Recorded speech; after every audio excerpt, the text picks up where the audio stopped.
ওকে ছেড়ে দে। যা তোরে অল্পের উপরে ছেড়ে দিলাম। কথা বলছিস না কেন?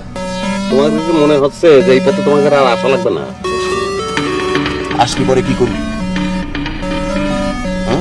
এই তুই কি আমাকে মারবে নাকি? তোমাদের সাথে যদি একবার দেখা হয়, তোমাকে কি কোনো কারণে মনে হচ্ছে তাই কি তোমাদের চা খাওয়াবো আমি? তোমরা তো ভুল করেছো ভাই, সাংঘাতিক ভুল করেছো।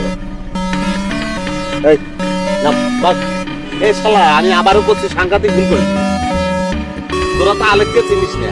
জীবনে প্রথম আমি মার খেলাম, আমার গায়ে যদি এক ফোঁটা রক্ত থেকে থাকে, তাহলে পরে শালা আবার যদি তোদের সঙ্গে আমার দেখা হয়, খালি আল্লাহর কাছে দুয়া কর তোদের সঙ্গে আমার যদি দেখা নয়। কি করবি তুই? ওই ওরে সারা যাবে না। আই গাড়ি চালা। হ্যাঁ নিয়ে চল, হজম করতে পারলে নিয়ে চল, কথা বলি নিয়ে চল কোনো অসুবিধা নেই, নিয়ে চল।